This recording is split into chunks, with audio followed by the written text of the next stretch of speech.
I'm very excited and thrilled to showcase one of the highlights of this weekend symposium with a very intimate and close discussion with two renowned and iconic Hong Kong collectors, Mr. Linus Cheung, retired Chief Executive of the Hong Kong Telecom and Deputy Managing Director of the Cathay Pacific. Mr. Cheung has been collecting art since 1993, focusing mainly on 20th century Chinese ink as well as modern art with an extensive yet discreet collection. Thank you, Mr. Cheung. Welcome. As well as Mr. William Lim. William, one of Hong Kong's most innovative architects, a respected art patron, and an artist himself. William has built a profound and eclectic collection, which he has shared publicly twice in the past decade with large-scale exhibitions in art history. In the second part of our discussion, we will invite Hong Kong artists Hang Hoi and Tozer Pak to share their experiences working closely with collectors and how this relationship helped shape their career. I wish to welcome Catherine Kwai, our moderator, head of the Kwai Fung Gallery and a pivotal art dealer in the Hong Kong art scene. Thank you.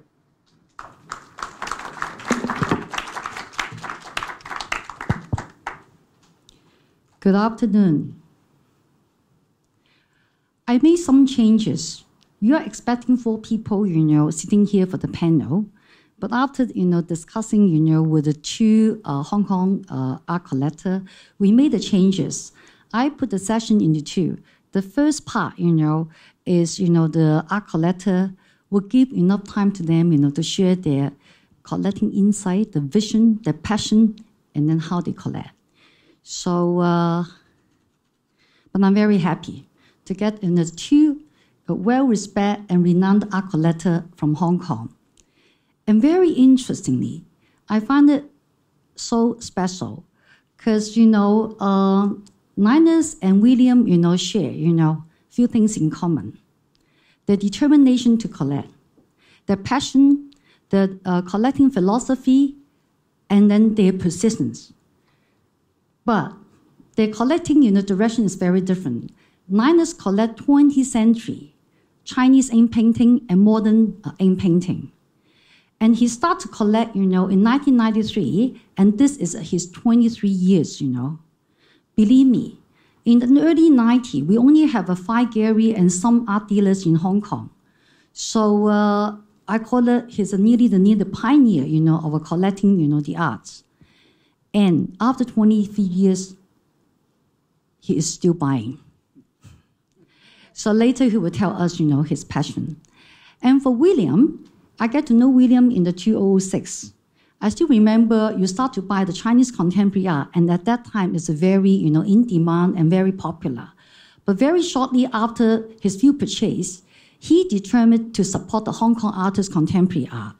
And after that, this 10 years, he kept collecting, and then he built a very prominent collection. And this year, I do see part of your collection exhibited in the Sotheby, the gallery space. And also, I see you're also loaning your pieces, to, some of the spaces for exhibition. And this is the same with the Linus. 10 years after his collecting, I see his first exhibition, his own work, is a borrow to the Hong Kong University Museum for the Lin Fung collection, and which is about 50 to 60 pieces. Linus, I have seen that exhibition, but at that time I don't know you. And I do see the good quality and the diversity of the style and subject matter, which is really impressing. So now, let me, invite Linus to speak first about how and why you collect arts.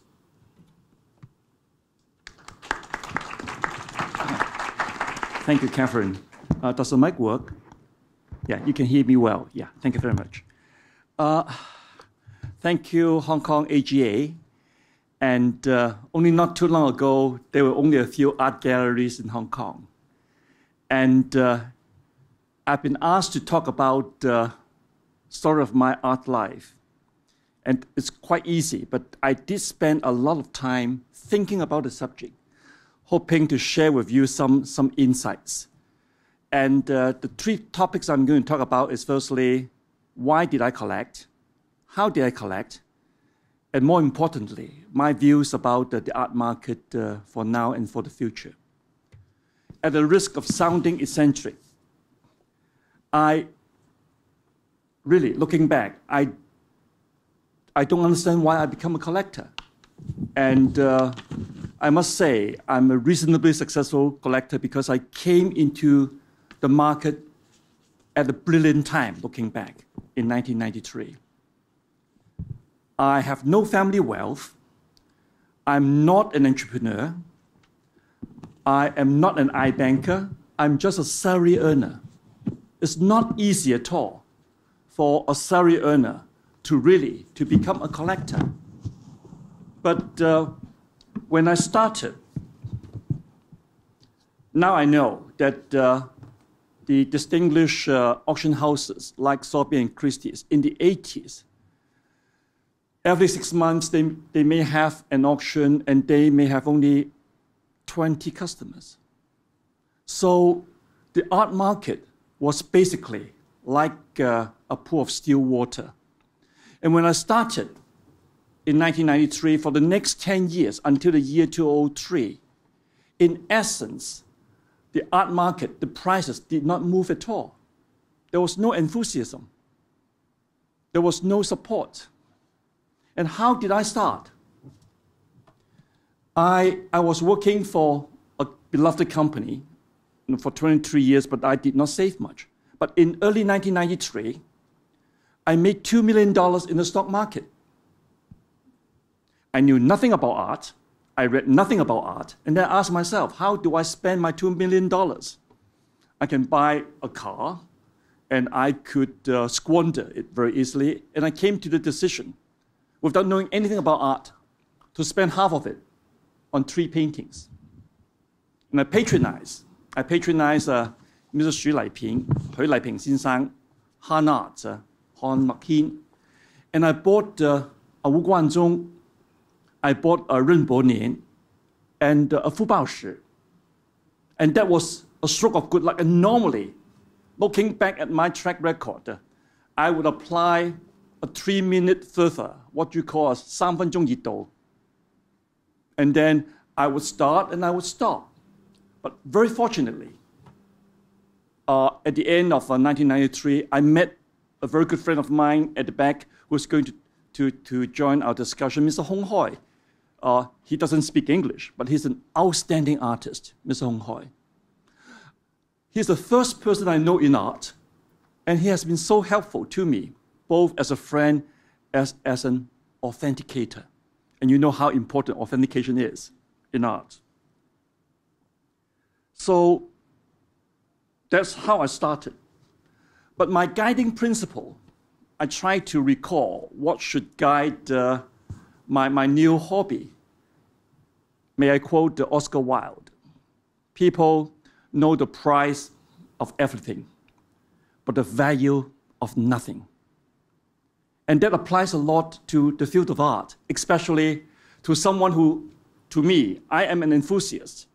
It's just a fondness, but without knowledge and without a literary background on art. That's quite daring.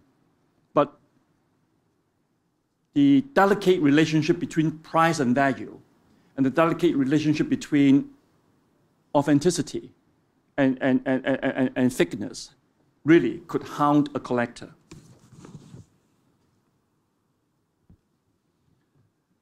But I did apply 2 other principles. One is frugality, the other is industriousness. Frugality meaning that if you're a salary earner and if you want to be an art collector, you have to really economize on other things. Particularly, art is one thing that there's little liquidity, meaning that if you spend your money on art, and if you need money urgently, you'll be in big trouble. You can't pawn it, you can't sell it.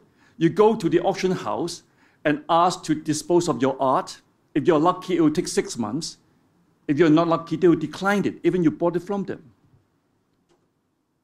But I really apply, like long distance running, like marathon, diligence as well, meaning that not changing my hobby from one hobby to another every 6 months. And consistently and steadfastly, I started to collect art. And I attend all the auctions that would be available. And I think in the year 1994, 1995, China Guardian, 嘉德拍賣行, also started business. So I attended the Hong Kong auctions, Christie's, Sotheby's, and 1 or 2 other smaller auction houses. And I attended the Beijing auctions. And it was really that steadfastness, that consistency that helped me to build up a collection. And again, looking back, there's a saying in Chinese that 有早知冇乞兒，係咪啊? How would you know the future? How do you know that you enter at the right time? How do you know that art in the 1990s was not expensive? I have no benchmark and no comparison. But of course, looking back, for 10 years, from 1993 to the year 2003, the art market did not move, meaning that the prices did not move. The first upswing was really right after SARS in the year 2003. And the second upswing was really after, more or less, it was the year 2010. That was because of the QE, I mean the financial crisis.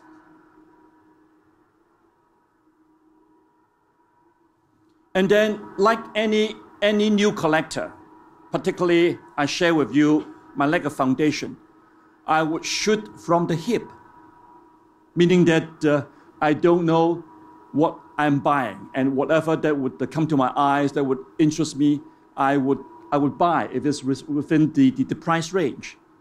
But fairly soon, my very good friend Mr. Hong said that Linus tried to develop a thematic collection. A thematic collection meaning that it could be exhibited and not, say, the top 40 contemporary Chinese artists and you have 3 to 5 pieces each. That's not thematic. And I listened and I tried. And so I asked him, I said, between Wu Guanzhong and Lin Fengman, who should I choose? I like both. And Mr. Hong at the back said to me, he said, both are very good artists. And of course, Wu Guanzhong was a student of Lin Fengman. But it doesn't mean that the student could not excel the master. But at that point in time, during that period, both are very good artists. But Wu Guanzhong's price is double that of Lin Fengman. And then my good mentor recommended to concentrate on Lin Fengman.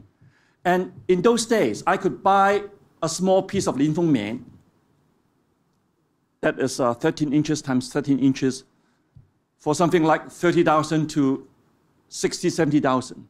I could buy a big piece of Lin Fengman for, that's 26 inch times 26 inch for maybe 100,000 to 120,000. I carefully managed my budget. I knew what I was earning and my meager saving, and then also a stroke of luck. I changed job in the year 1994. I made a bit more money. So I make sure that whatever I save every year, I spend half of it on art, so that I reserve the other half just for emergencies.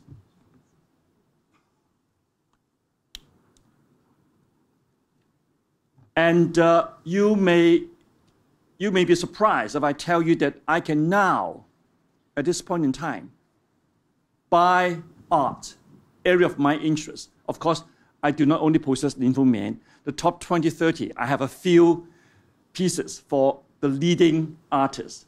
But I have a thematic collection, and it's not just Lin Fengman.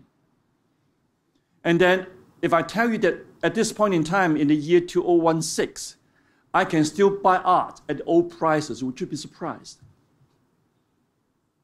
If you know where to go, if you're good enough to differentiate the authenticity. Let me give you a few illustrations. 3 years ago, in a very small auction house in the Central, I bought a booklet of 宋文志, 宋文志, 10 pictures for 5,000 Hong Kong dollars. Of course, in those small auctions, maybe 99 out of 100 are fakes. I was fortunate enough to buy a booklet of Song Wenzi for $5,000. And then I bought another booklet. It's 8 paintings, comprising 伍作人、李虎禪、蔣少和、陸炎少、夏思聰、蕭淑芳、伍作人嘅太太。And I bought it for 25,000 Hong Kong. And of course, most of what I bought in those small auction houses are fakes. But this too has been proven, have been authenticated.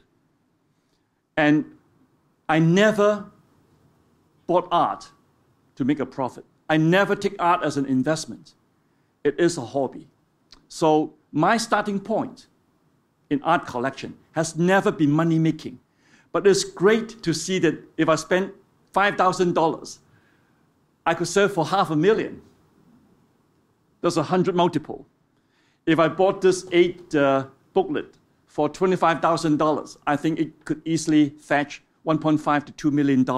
It is that the driver is not money making, but the satisfaction is inexplicable. It's inexplicable.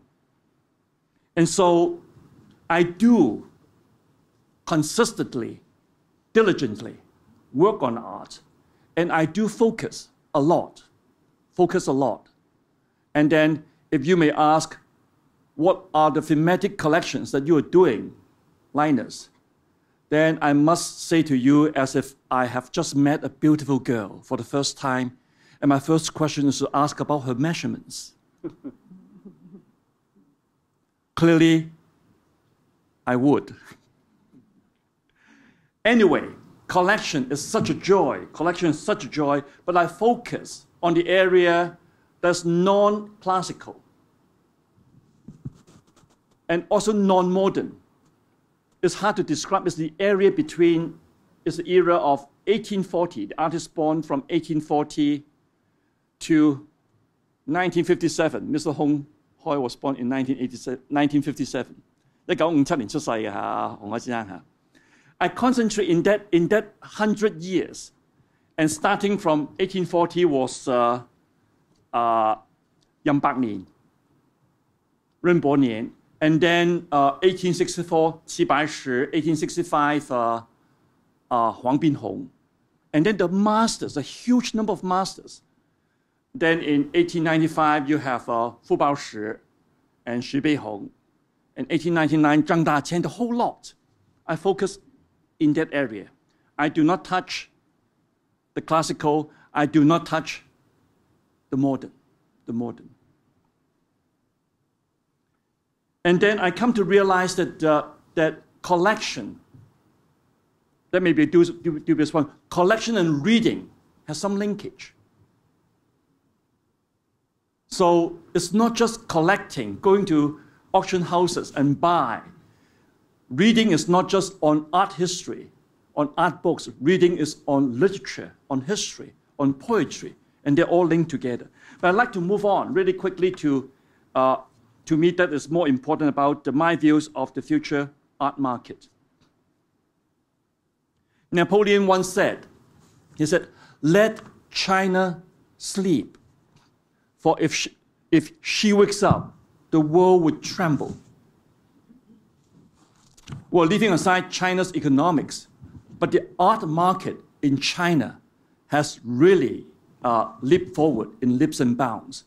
And then partly it's because of upstarts. And then I would allege that maybe most of the people do not know what they're buying. But if you're running a gallery, it doesn't really matter because the onus is on the buyers to do their homework, right? But we have now come across in Hong Kong and in China lots and lots of new buyers. Some know what they're doing, some do not know what they're doing. But the art market has a few catches. Firstly, it is authenticity. Good work versus fake work. Second is price versus value. And thirdly is liquidity. Let me quickly illustrate. If you are in the modern art business, modern and contemporary art, there's little issue about authenticity. Well, the artists are still alive, and he may sign a certificate in person. But then there's the issue of price and value. If you buy in the period that I'm concentrating in, then you have a real big issue of authenticity. And mind you, not every art piece sold by auction houses are reliable. They also urge you, but very often in small print, to engage your own authenticator or consultants. But where do you get good authenticators? And fake art in China is quite pervasive. And coming to liquidity, that's a huge issue for ordinary people. And I did explain that if you need money and then what you have is only art, you will be in big trouble.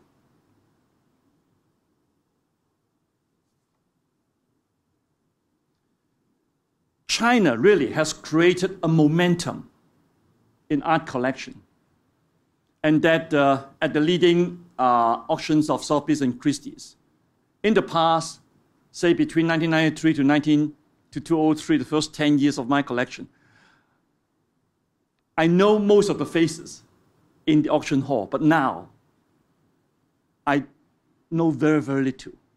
And for Hong Kong, even Hong Kong, the rate of growth of collectors, I don't think is as astounding as China.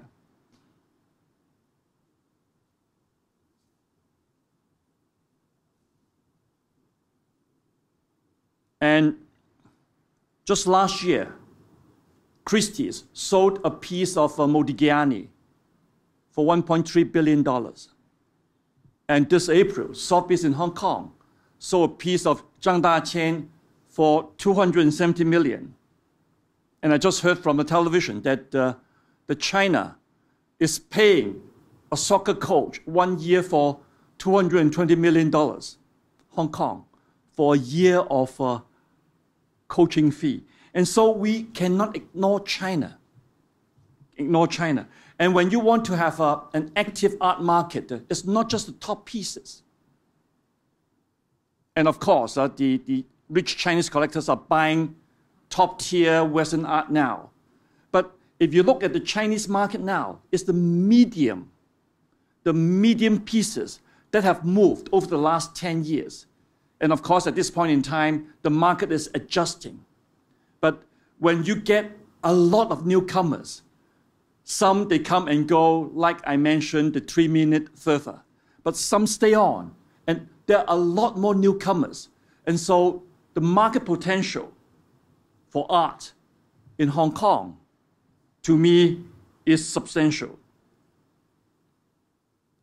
And then I try to link the price of art now that has increased many folds. I think over the last 20 years, the price of Chinese art, the increase in prices is considerably higher than I'm talking about the medium level, considerably higher maybe than Western art. And the liquidity of Chinese art is quite impressive also. But more and more so, art as an asset class, to me, there's a linkage between the price of art and quantitative easing.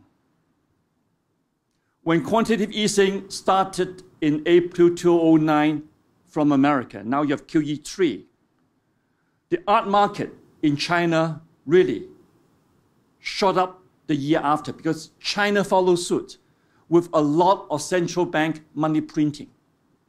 If someone can persuade me and convince me that the price of art has no relationship with QE, it will not be easy. Meaning that the well-to-do people with asset inflation and with quantitative easing, they have been able to enjoy the benefits of increase in wealth. And then when they manage the asset, clearly, art is more and more so becoming a new asset class. A new asset class. So despite the current circumstances, the adjusting of the market, and barring a deflationary situation in the world economy, we don't know what may happen in the future on the global economy. I am cautiously optimistic about the art market, even at this present fairly sort of strong levels. But then the catch has always come back is, how do you authenticate? Are you sure that what you're buying is real? You're not overpaying for it. How do you dispose when you need the money? You know, those are the issues that a prudent collector, regardless of your means, a prudent collector should consider, because art collection is not a sprint. Art collection is a marathon. Thank you very much. Linus, thank you. Before I invite William to share, your collection, I have a few things to add. Linus, very interesting. We start nearly the same time, I start my gallery in 1991. And Linus keep mentioning about the auction house. And that reminds us, at that time, there's not so many galleries. And there's only one museum in Jinsha. And we hardly can have a shows, of a master. So where we go? So auction houses become, one of the places we study. I didn't go there to buy, but whenever they have a catalog, they have a book list, for us it's a treasure. Because remember 1991, even in China, you don't have that many exhibitions like today. So that's why, it's very interesting to have a Linus for the 23 years in the collecting history. And that shows, how we learn art.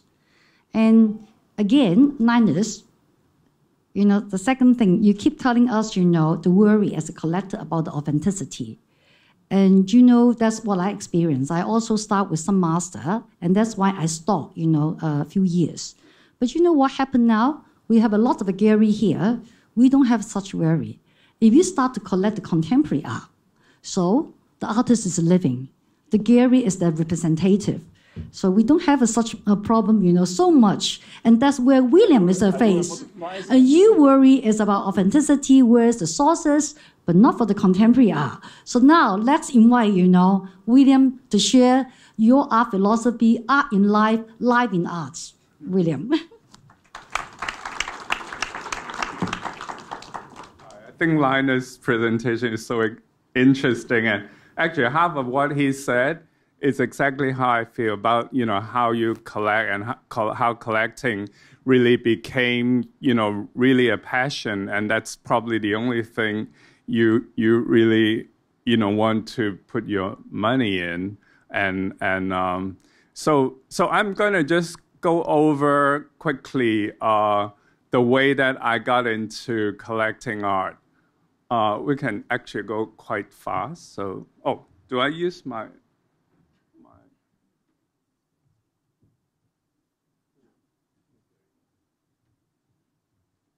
Which one? Okay. All right. So quickly, this is my office.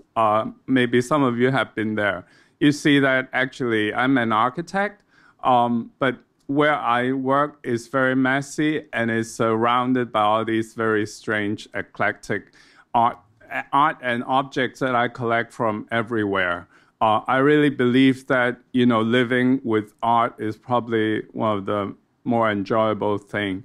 I also, in my profession, I also draw a lot. These are sketches that I would do for my clients. So in a way, it's quite natural that art, becomes something that I live with. Some of my projects, has to do with also incorporating, certain objects and elements into the project. And some we work with good artists, some I kind of improvise myself. So there you see an Anthony Gormley hanging in the atrium of this hotel in Singapore that I worked on. And this is the rooftop of the hotel. So actually, in a very unexpected situation in 2003, right after SARS, there was a competition by the Hong Kong Tourism Board to do kind of a lantern for the Mid-Autumn Festival. And I came up with this design. I was kind of submitting it as kind of more of as an architect doing an architectural project. But after I finished the project, I was asked quite a number of times to talk about it as a piece of public art.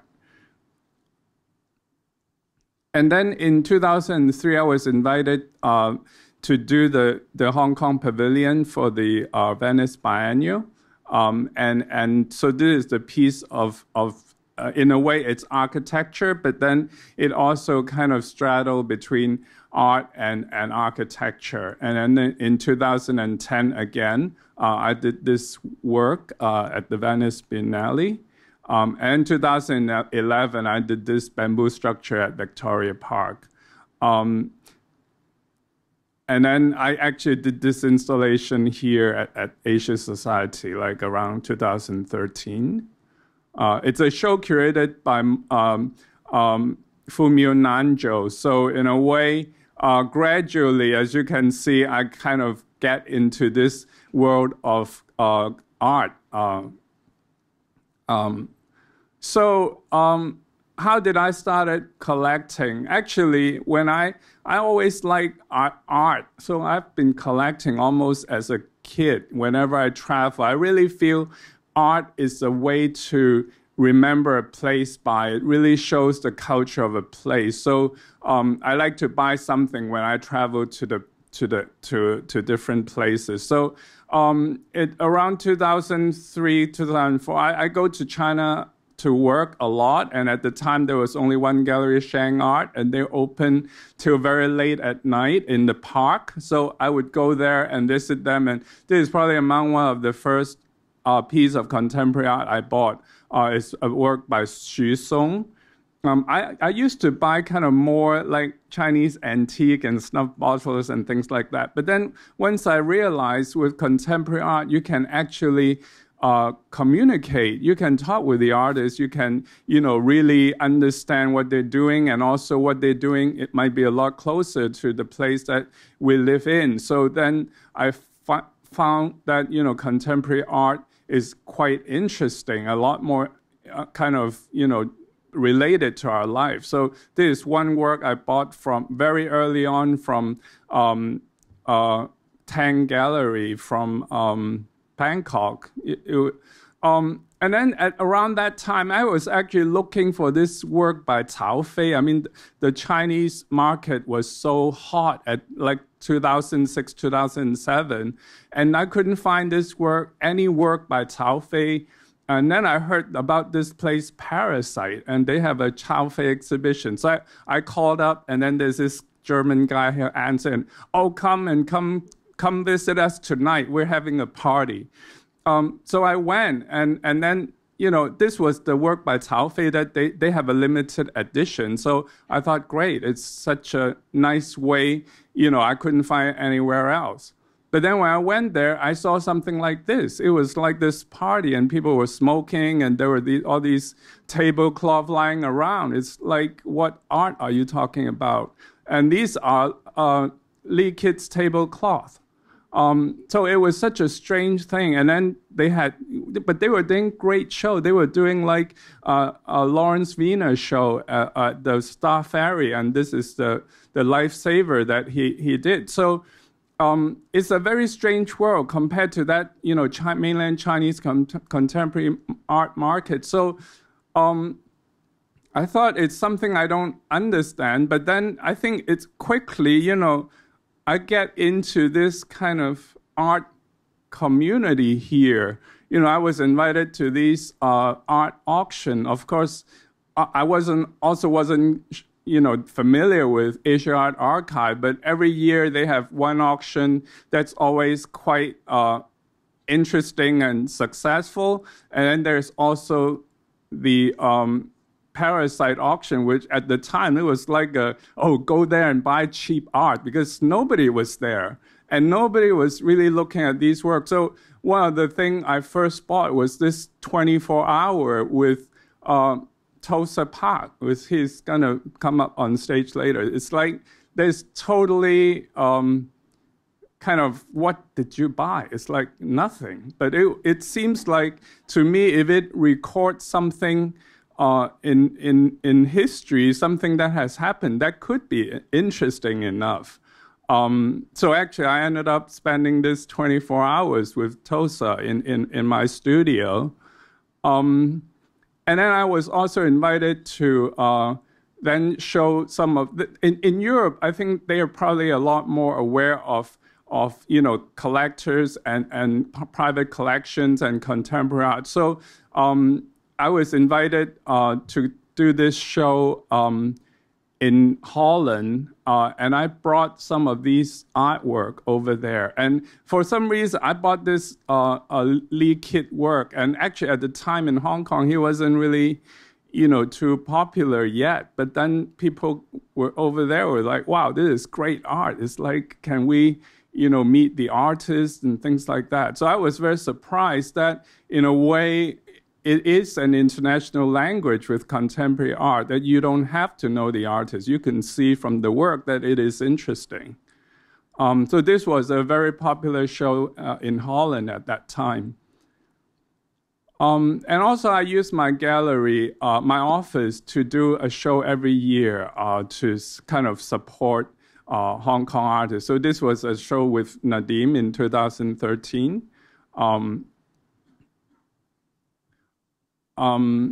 And then, so that's really like the way that gradually how I work and live with art. And then I want to go through some of the pieces that I have collected over the years. This is a piece by Tosa. And when I think back, why was I really so focused in Hong Kong artists? This is probably one of the earlier work that he did this show he was working with this gallery Vitamin at the time, and he did this very important work. It was a work done in Malaysia where he blindfolded himself, and then he took these photos, and for you to re-look at these photos, you go into a dark room and you use your flash camera and take a photo of the dark room.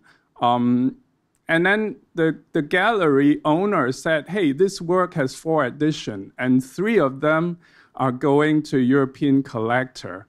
And she thinks that at least one edition should stay in in Asia. So she asked me to collect this work. And I thought, why not? I think it is important that, we start to keep, a record of what's going on in the art world with Hong Kong artists in Asia itself. And luckily, another version was collected by Yuli Sik, which now has become the M+ collection. So there are now two versions of this in Hong Kong itself. Another work by Tosa. So this work was at the Venice Biennial, like the year after that first work. So it's like, it's an installation. It's kind of could be lost if nobody collected. And so I thought maybe it's important enough to really keep this somewhere as a piece of work. And then around the same time, I was thinking some other Hong Kong artists could be doing very important work that, maybe they would be lost. Some artists would do a show and then they would have to throw away the work pretty much afterwards. So this is a work by Zhang Jinhua, which he was done, I think it was in the Lyon Biennial. And he did this wallpaper in this very important space. So then somebody told me, like, would you be interested in just putting this in your collection? I thought, why not? I think it's a very important work. And I think by now you probably realize now it is a very important work. I also collected work by Lam Tong Pang. And then this work is like not that long ago, 6 years ago. You know, the gallery called me and said, hey, you better buy this work by Lee Kit. He is in big trouble financially. If you know, so it's like 6 years later, he has opened up, you know, public art space to support younger artists. So in a way, that's how the whole art system is going around, very quickly developing in this part of the world. Another work by Lee Kit, works by Adrian Wong, Nadim, King of Kowloon, Ho Xin Tong, who is a very successful artist now. But this work I bought from the university exhibition when she was still a student.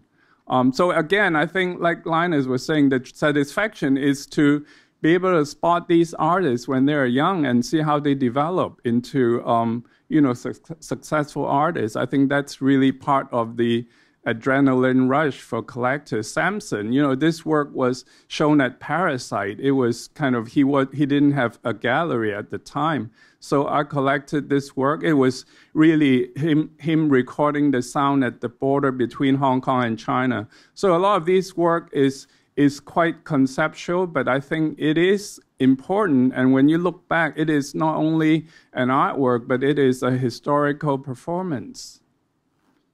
Trevor, who now is, worked with Mimi, doing great work. But, I bought this work when he was doing this, very small experimental exhibition.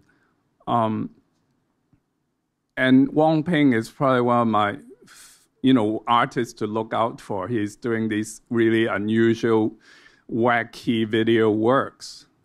And Deng Gok Hin, who I think is very important, the way that he does these installation type of artwork. I also published a book 2 years ago called The No Colors, and a lot of these artwork were put into that collection. And then I have a space in Wong Chuk Hang that I store some of these artwork, and once in a while I'll have kind of open it to collectors' visits. So this is my introduction to how I get into contemporary art. Thank you. Thank you, William, for your wonderful sharing. Very interesting, right? Okay. So I give a little bit summary before I invite the two artists, on stage to give a further sharing. So they have a different, they enjoy collecting. We can hear. One thing, collecting is like a research. And then they enjoy hunting, like exploring the experience, you travel, you find it's like a treasure hunting. And the most important, I think, when they buy the work, they're touched by the emotion, spiritual and visual aesthetics. I think that's for sure. So I see, William, you hand every your painting, maybe at your home, at your office. And this is the same with the Linus. So, wow. It's something. But Linus, I think, for your collecting, you need to read a lot of books. You need to read the literature because that's the period of a Chinese, the master. But unfortunately, they are all living at a time, very difficult time in China. So there's not so many documents, books, catalogs, being published in English or another language. So for you, research become very important. Reading, but you're lucky. You get a very good advisor. The artist, to give you the good advice. And for I think for William, it's very interesting because you really buy it because I think art become like your part of life, and I think the galleries, all this activity brings you a lot of enjoyment to get into know people, to get into know the artists. While Linus, is collect the master. They don't speak. at all, only the books. So Linus, maybe you can start to rethink about, to collect, the living artists. But that give you, the no problem with authenticity, no problem, only read the books, But anyway, they have such devotion and they have such persistence, really. But the last thing, I must mention, because both of their wives here, did you listen? First, they both are something in common. They buy the art. They're not rich, they're not from a rich background. So that means every dollar they spend is their hard-earned money. And like Linus said, I spend 50% of my saving every year. So immediately, as a woman, you know who I think about? The wife, Sylvia. So you must be a great supporter. At least you never say, objection. None of her business. Oh, my poor Sylvia. And also with the Lavina, the same, they get a great, wife to support them behind. So encouraging them to spend the money in every art collection. So now may I invite, the two artists, on the stage. Tosa Pak, I haven't seen you. Bai Sangquan.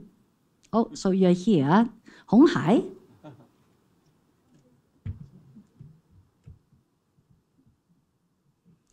Linus is not okay.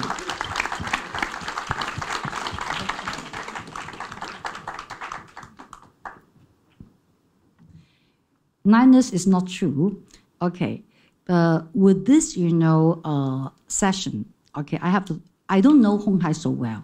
He's nominated by Linus to be here with us. So I talked to HongKong. I was totally surprised. He said, he got to know Linus 1993. And then, he started to, he's a good friend and also his advisor. But he started to collect his work. So I asked HongKong, how many pieces, Linus collect? He said 40 plus. I said, wow. And also, by the way, at his speech, he keep talking about the auction house. In fact, it's not true. Because he when HongKong, because HongKong always have a gallery to represent him. 83, he has Alison Finer to represent him. And then to the 88, another, who's the dealer? Hugh Moses, Hugh Moss exclusively represent HongKong. And after that, when Moses retired, and then he was represented by a different gallery. Amazing. What Linus do for every exhibition, HongKong, have at the gallery, Linus buy. So, so you do buy from the gallery, okay. And also, last month, something quite touching. At the Sotheby auction, he buy another one. Then I said, Linus, the gallery so well, HongKong so well, why you buy? Because this is the early work, 91. He don't even have him. It's a very good work. So I'm so lucky to buy that. So you see, that tells the story, I think it's the same with the Linus and William. They're following the artist, evolution. They're following the artistic, development, and then they support, the artists and also the gallery. So now I have a question to HongKong first. HongKong say he won't speak English, but HongKong, you can speak in Chinese. I can translate for you. HongKong, okay. So you're the art advisor, for collector like Linus, or even I heard about even Phil, and you are a very good artist established. You work with a different gallery. So you've been in Hong Kong, you're very established. I think you're nearly the feel quite a pioneer as a Hong Kong artist, even though you're not that old. But HongKong, so tell me, as an artist, how you see the gallery, how you feel, is it the gallery important? And then when you work with so many gallery, tell us your experience, Linus is translating. 你點樣睇咧？你咁多年嘅經驗同我哋畫廊界唔同嘅畫廊，嗱你又有 collector 啦，你又做 art advisor 啦，有時咁你講下你自己覺得畫廊幫到啲乜嘢嘢咧？嚇！我講同畫廊嘅關係啦。咁其實我1983年咧開始嗰啲畫咧就喺藝昌嗰度做展覽嘅啦。咁其實畫廊對藝術家非常重要嘅。如果冇畫廊咧，藝術家係好難辦個大型嘅展覽嘅嚇，因為好多時你辦一個好大型嘅展覽，好似巴塞爾咧，咁佢其實嗰啲租金係好貴嘅，你普通藝術家係根本做唔到嘅，咁所以畫廊咧係間接咧係幫好多藝術家嘅。如果藝術家冇個好嘅畫廊去支持佢咧，其實係非常難嘅嚇，因為畫家本身佢自己好難推廣佢自己嘅作品啦，又好難去用咁多資金咧去籌備一個個展啦，或者係大型嘅國際展咧。如果唔經過畫廊咧，係藝術家係非常難嘅。咁所以畫廊咧，好似我1991年咧 Hummus 幫我做經理人嗰陣時咧，咁我就變成咧嗰個創作咧變成唔使太大顧慮，就好似完全可以投入自己嘅創作，就唔需要一定要應酬好多唔同嘅藏家。咁 Hummus 其實係幫我好大忙。咁佢由1991年咧至到2003年咧，咁就係幫我。咁我嗰陣時嘅創作咧就可以完全投入，可以唔使太多出去應酬或者係做咩都得。No, you know what he tried to say? Like in 1983, he's represented by Alison Feiner. Like 1901 to 2003 by Hugh Moses. Is that Gary is too important because with the Gary's support to promote him, he doesn't need to go out to have an entertainment with a collector. So he can spend most of his time wholeheartedly to create. So he said, with this year, 83 to now, he really think Gary is very, very important to artists. Without them, they won't be established artists. Thank you. 咁啊，計第二條問題咯。咁你覺得譬如好似張生收咗你咁多作品咧，有冇用咧？即係對你嚟講重唔重要咧？譬如一個咁 serious 嘅 collector 跟住你咧。So let me explain. I ask the second question. I say, Hong Hai, you're lucky. You have a very serious collector like a Linus to collect 40 pieces of your work at different periods. So what do you see, of this kind of a collector? 嗱，其實張生咧係幫我好大忙嘅。我由1994年開始認識張生嗰陣時咧，佢嗰陣時仲喺國泰航空公司做行政總裁嘅。咁咧，佢就會介紹國泰嘅貴賓廳咧，幫我叫我畫一張好大嘅畫，咁就喺國泰嗰陣時嘅貴賓廳嘅。咁張生收藏我好多唔同階段嘅作品，咁由我比較早期啦，慢慢到晚期咧，咁佢都有收藏。咁最近咧，佢有啲甚至喺拍賣行買我嗰啲早期，我而家未必畫得翻嘅嗰啲作品。咁所以咧，張生咧除咗佢收藏之後咧，又介紹好多朋友，咁比較好似阿霍建寧啦，咁都係張生介紹啦。咁好多藏家咧都係阿張生介紹。咁我就變成咧可以專心寫畫咧，其實就唔需要太多顧慮咧嗰個畫嘅市場嘅。Linus say, he have to very happy to have such a collector like Linus because he's not only buying, collecting his work, he's referring his friends to buy. He's introducing his art, to his good friend. And even, he even introduced a big project for him to create a large painting at the Cathay Pacific launch. So that's, I think Linus solved not only the collector, like a patron now.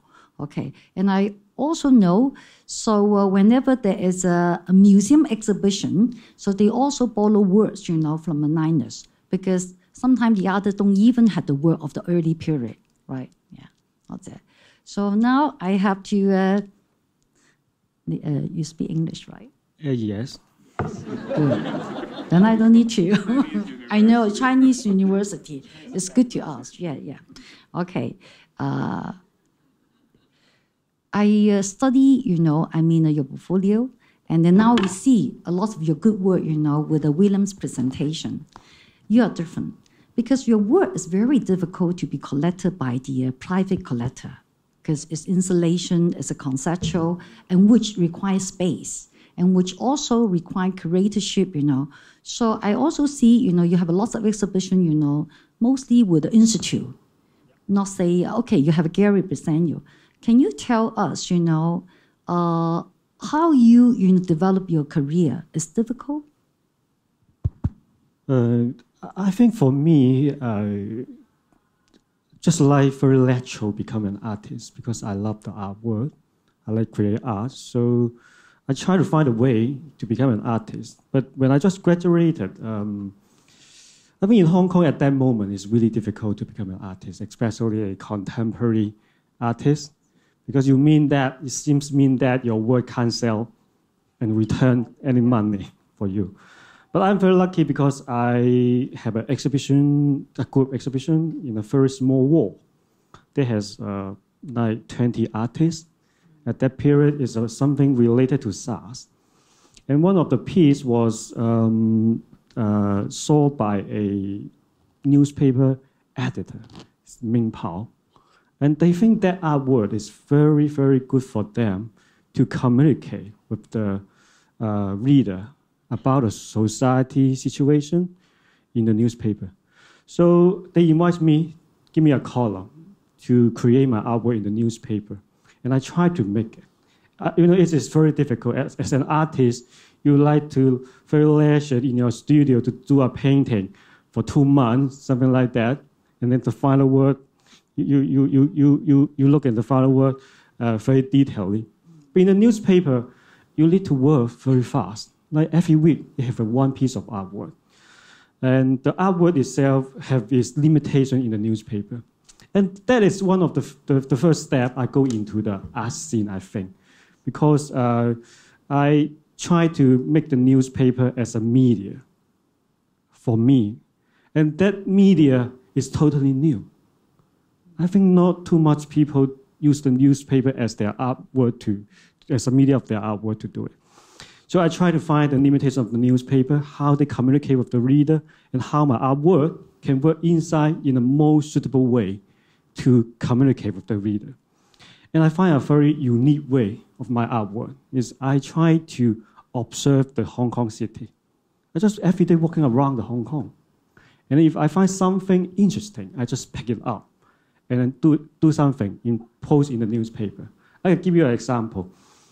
One day I go to the supermarket, I just buy the thing, and then I find that the receipt itself give me, it seems some hidden word inside. And I go to the supermarket to buy 8 items. And each item, the second word of each item, for example, the first item is 得順菊花茶, it's some like Chinese tea. But every character in Chinese, every word in Chinese have its own meaning. And by this meaning, I reading from the top of the name to the bottom, you can read a sentence from 8 items of the supermarket receipt is 信他的人必得永生. People who believe in him will got eternal life. And once I post this in the newspaper, the people read it. They love it. And the newspaper feel that I can give it a more column to do it. But you can feel the taste of my artwork. It is something that you don't need to buy. You can buy from the supermarket, and you got it. But for me, it's really excellent because I feel I am joined with the society. It means that the city itself give me something, and I return something for the city. They can buy themselves, and for the whole process of art making, they can done by themselves. But the story is not ending by here because the word at the end was go to the empress. Do they pay you well? It's one of the Woolsey collection they buy very, very long time ago. I don't know how to answer your question now. You know, because you are a very special artist with the conceptual, with the installation. Because okay, I know the rental in Hong Kong is very expensive, so most of gallery can't afford to have a big space. But with your artwork, it needs space and curatorship. So I found that you're doing more exhibition in China now, right? Is it because of the space? Not or really. The market? Not really. Not really? I think most of my exhibition was done in some biennial and triennial. So but basically I travel globally to the exhibition. And sometimes actually my artwork don't need any space because my practice is in the newspaper. So basically no space. But if I need to calculate how to show the artwork to my audience, they can receive it well of my artwork, always I need a very big space. For example, the William collected my artwork, the Malaysia piece. I actually challenging about the audience. I give a dark space for them. So when they go inside, they feel danger. But the danger itself copy my feeling, experience in Malaysia when I'm doing the artwork. What I'm doing is, I think the space itself is not really important for me. Sometimes I will try to make no space in my artwork, but sometimes I need a very big space. But what I am doing is, I have something that when I'm doing my artwork, I have so-called kind of thing like idea or feeling. And that kind of thing, I can know it exactly. And I want to transform this kind of feeling or idea to my reader exactly. So sometimes that's why I need to create a very big space. Thank you. I have a limited time. You know, Sherry, your thanks for reminding me. And so I will let me ask any question for the artists, for the collectors.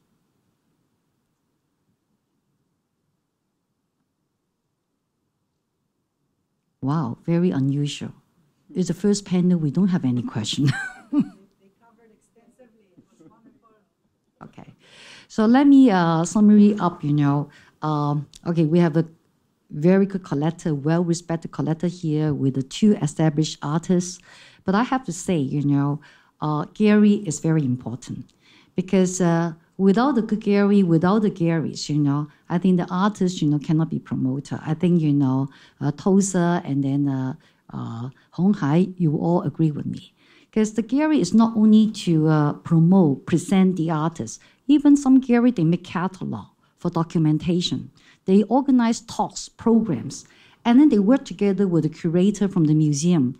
And if there's a big shows, sometimes the Gary need to borrow the work, you know, from the collector, and even worse, to find some sponsor, because there's always limited resources for museum for the big show. So I wish, you know, that we have a more collector like William and Linus to support the art scene. And thank you very much for all of you. Thank you.